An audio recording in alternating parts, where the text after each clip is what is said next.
Beliau adalah Bapak Hadisman. Dia adalah seorang pedagang bandros. Ia berasal dari Garut, Jawa Barat. Ia ke Bandung untuk mencari peruntungan. Pak Hadisman sudah berjualan bandros dari 2003. Pedagang asal Garut tersebut berjualan dari Aljabar hingga ke Panjelekan. Tiap hari ia berjualan dari jam 6 pagi sampai jam 9 pagi. Penjual gerobak biru itu berkeliling melewati setiap jalan yang ada, sambil memecah keheningan pagi dengan suara dagangannya yang khas.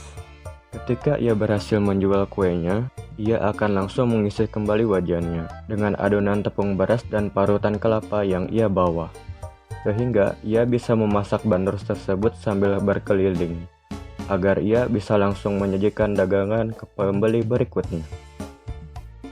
Penghasilannya setiap hari tak menentu, tapi biasanya ia berhasil menjual hingga 1 kilo adonan. Menurutnya, kehadiran makanan luar tidak mempengaruhi pendapatannya, sebab ia sudah mempunyai pembeli tetap yang usianya sudah dewasa sampai tua. Meskipun begitu, menurut dia, jarang ada anak kecil yang membeli dagangannya, sehingga entah bagaimana nasib makanan bandros hingga 10 tahun ke depan. Namun yang pasti, selama itu masih bisa menafkahi dirinya dan keluarga, maka ia akan terus menjual bandros.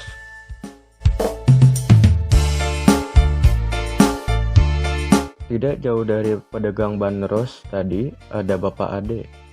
Beliau adalah seorang pedagang bajigur. Ia juga berasal dari Garut, Jawa Barat. Ia sudah berjualan bajigur selama 3 tahun. Sebelumnya, ia berjualan rujak. Namun, ia memilih untuk berganti dagangan karena jarang pembeli. Selama berjualan bajigur, ia berjualan selama 8 jam, dari jam 1 siang hingga jam 9 malam. Ia berjualan dari Panjelekan hingga Masjid Aljabar. Meskipun kondisi kakinya saat ini sedang tidak baik-baik saja, mau tidak mau, Pak Ade tetap harus berjualan, agar bisa menafkahi ia dan keluarganya.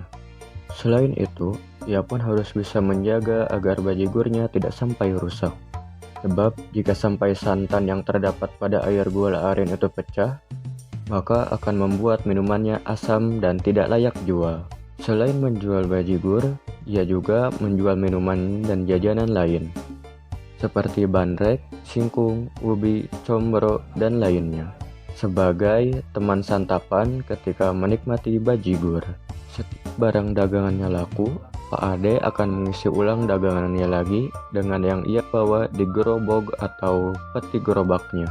Sama dengan pedagang bandros tadi, penghasilannya juga tak menentu, tetapi kira-kira Pak Ade bisa mendapatkan uang 700.000 hingga 1 juta per hari. Namun, itu belum dipotong dengan modal yang ia keluarkan untuk jualannya di kemudian hari. Menurutnya, kehadiran makanan luar tidak mempengaruhi pendapatannya.